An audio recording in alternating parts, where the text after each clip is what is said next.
The fewer guns we have in the world, the better it is for mankind. They are as determined as ever.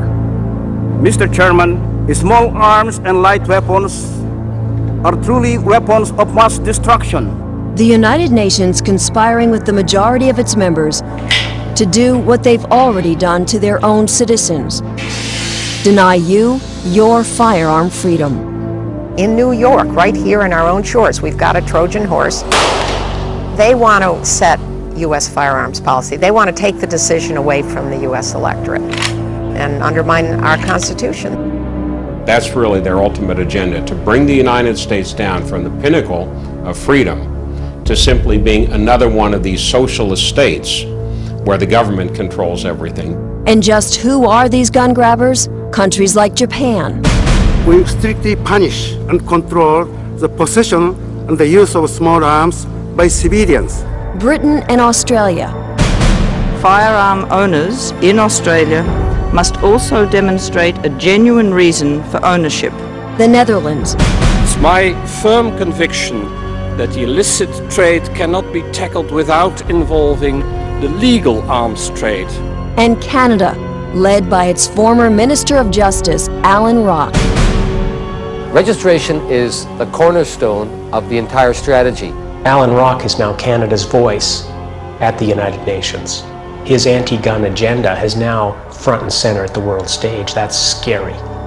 Scary because the United Nations continues to get away with what it does best. It's a stealth operation. Secretly scheming behind closed doors to outlaw your guns. We must not wait until 2006. Accountable to no one. People don't get elected to the UN. And that's the really scary thing. How the hell do you get rid of a UN bureaucrat? These are the biggest human rights violators in the world, and they're trying to tell people in the United States that we shouldn't have certain civil liberties. But the UN is not pushing its agenda alone. There's a propaganda machine working every day, targeting the NRA and gun ownership as evil. It's called IANSA, the International Action Network on Small Arms. This is not about military small arms. This is not about rocket launchers. What they're really after is my Winchester hunting rifle. Just log on to IANSA's website, and you'll see it's made up of more than 500 anti-gun NGOs, or non-governmental organizations. They are absolutely awesome in terms of the power they have. Power and a plot that is being engineered right here in London, in that building behind me where IANSA is headquartered.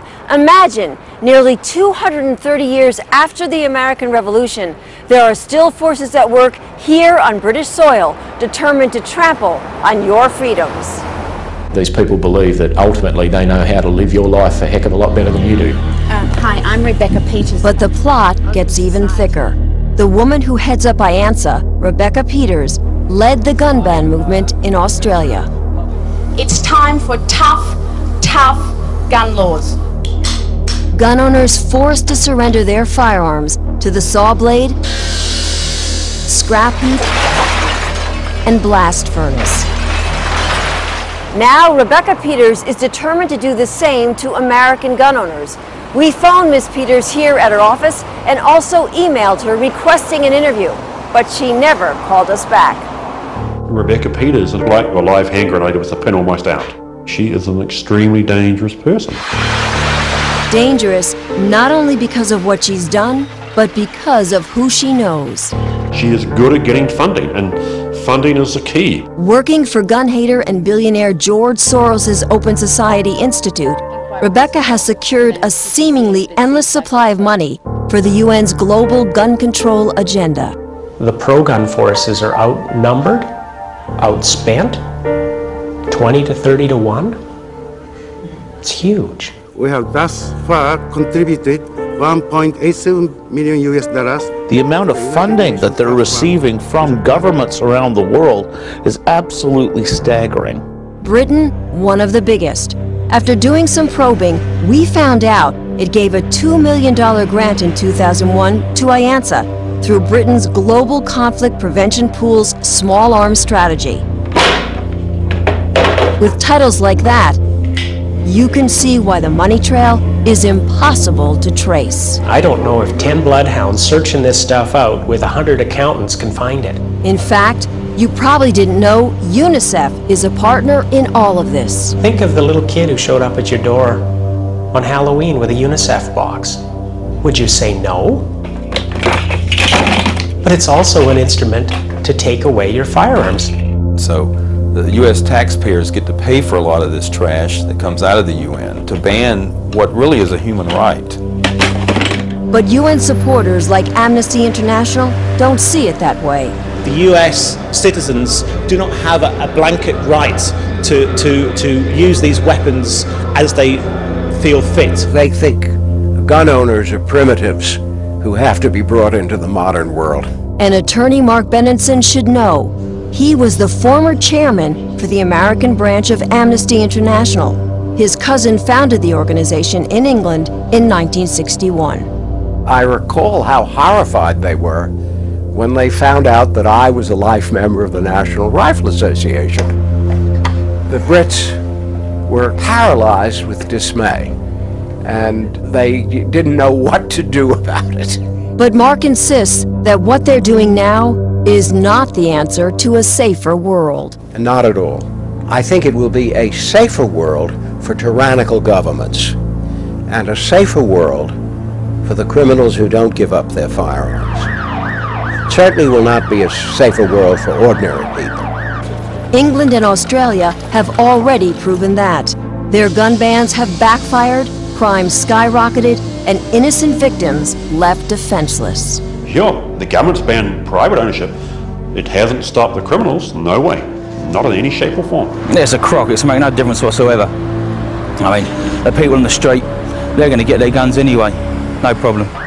Facts that don't matter, because many countries are already enforcing the UN's agenda. Canada is leading the charge on this beyond any doubt whatsoever. They even have committees in Ottawa specifically set up to implement the United Nations gun control programs. Our government won't tell us what they're planning. What they've said carte blanche is that these UN regulations have got to be included in our national legislation. I think it's a very dangerous situation. A program of action is a beginning, not an end in itself. Implementation will be the true test. The ultimate goal? An international treaty that would be binding. Unlike a law, unlike a statute which can be made today and changed tomorrow, an international treaty is forever. If it wasn't for the NRA's presence at the United Nations, everything would have been lost years ago. Make no mistake, this treaty will snuff out the Second Amendment if the anti-gun forces succeed in electing an anti-gun president and an anti-gun Senate. The United Nations is as much a threat to our right to keep and bear arms in this country as is Handgun Control Inc. or George Soros.